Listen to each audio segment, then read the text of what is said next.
नमस्कार, बहुत बहुत स्वागत है आप सभी का। आप देख रहे हैं एनएमएफ न्यूज। आपके साथ मैं हूं नम्रता चौधरी।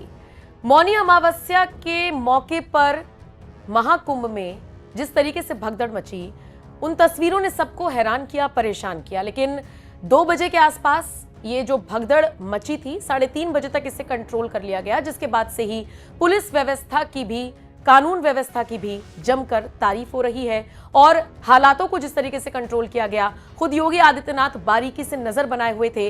देश के प्रधानमंत्री नरेंद्र मोदी ने 1 घंटे में योगी आदित्यनाथ को कई फोन मिला डाले।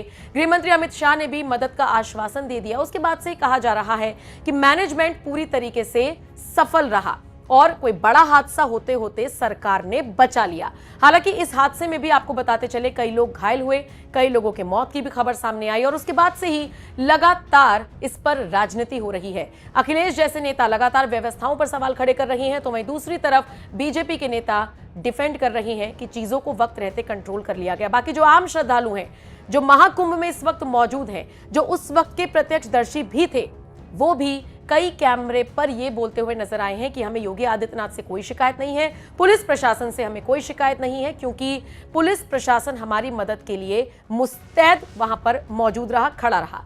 लेकिन इन सब के बीच हेमा मालिनी का जिस तरीके से बयान सामने आया है, वो थोड़ा सा अजीबोगरीब है और शायद इसीलिए हेमा मालिनी पर अब विरोधी दल के नेता लगातार सवाल उठा रहे हैं और उन्हें कटघरे में खड़ा कर रहे हैं। अब सोचिए, अगर हेमा मालिनी महाकुंभ में मची भगदड़ को कह दें कि ये इतनी बड़ी घटना नहीं है जितना इसे बढ़ा चढ़ाकर बताया जा रहा है, तो निश्चित तौर पर सवाल तो खड़े होंगे ही।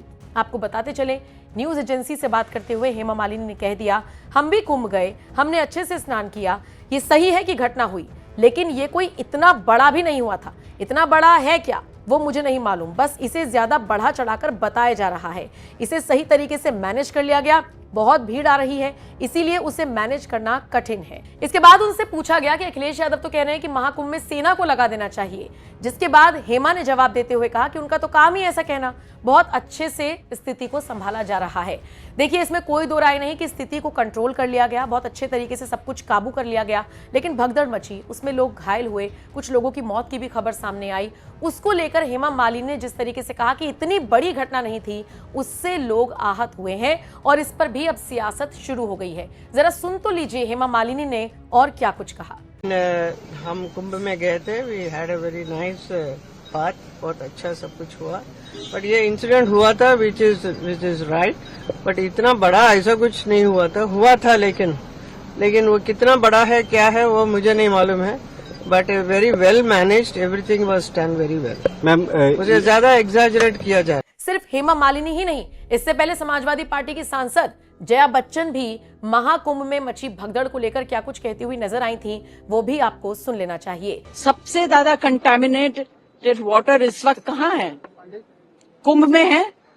उसके लिए कोई सफाई नहीं दे रहे। बॉडीज जो पानी में डाल दी गई हैं, उससे पानी कंटामिनेट हुआ है। यही पानी जो है लोगों तक पहुंच रहा है वहां। इसके ऊपर कोई सफाई नहीं दे रहे हैं और पूरा आई वॉश किया जा रहा है और सवाल उठा रहे हैं, खुद ही सवाल उठाते हैं, खुद ही जवाब दे रहे हैं जो असली मुद्दे हैं इस देश की। वेल, आप लोगों से रिक्वेस्ट यही है कि at least you all are the last hope for the aam aadmi in this country. Please do something, talk about it. ये सब बेकार की बातें, जल शक्ति और ये सब जो बात कर रहे हैं, कंटामिनेटेड वाटर, सबसे ज्यादा कंटामिनेटेड वाटर। अरे सच तो बताइए लोगों को कि कुंभ में क्या हुआ है, वो तो बताइए। अरे क्या जांच चल रही है दुनिया में, हिंदुस्तान में कितनी जांचें चल रही है, जांच खत्म नहीं होती क्या? कुंभ में जो अभी चल रहा है उसमें जांच की जरूरत है।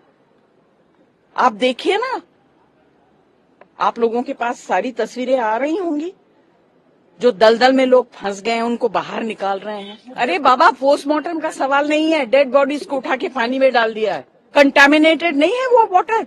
और जल शक्ति के ऊपर हम लोग भाषण दे रहे हैं हाउस में। देखिए, इस देश में इस वक्त बहुत बड़ी समस्या है और वो है जो कुंभ मेला में हुआ है। अब जिस तरीके से जया बच्चन ने बयान दिया, उस पर तो कोई टीका टिप्पणी विरोधी दल के नेताओं की तरफ से नहीं की गई, लेकिन हेमा मालिनी को सुप्रिया श्रीनेत ने किस तरीके से ट्रोल किया है वो आपको सुनना भी चाहिए और देखना भी चाहिए। सुप्रिया श्रीनेत ने हेमा मालिनी का बयान साझा किया और फिर ट्वीट करते हुए वो लिखती हैं, हेमा मालिनी जी, इस देश के आम लोगों का कुचल के मर जाना आपके लिए कोई बड़ी बात नहीं है? शर्म कीजिए, इस देश की एक सांसद हैं आप, इतनी संवेदनहीनता आती कहां से है आप लोगों में? लानत है। सुप्रिया श्रीनेत के इस बयान पर अलग अलग प्रतिक्रियाएं आ रही हैं, क्योंकि यहां पर भी लोग दो खेमों में बटे हुए नजर आए हैं। एक तरफ वो लोग हैं जो सुप्रिया के बयान से पूरी तरीके से सहमत हैं, हेमा मालिनी की क्लास लगा रहे हैं, तो वहीं दूसरी तरफ कुछ लोग हेमा का भी समर्थन कर रही हैं। आपके हवाले इस खबर को छोड़कर जा रही हैं। हेमा मालिनी का बयान आपने सुना, जया बच्चन का बयान आपने सुना, जिस तरीके से पॉलिटिकल रिएक्शंस आ रहे हैं महाकुंभ में मची भगदड़ को लेकर, आपको नहीं लगता कि इस पर अब विराम लगना चाहिए? कमेंट सेक्शन में अपनी राय हमें जरूर दीजिएगा कि इन नेताओं के बयान को आप किस तरह से देखते हैं।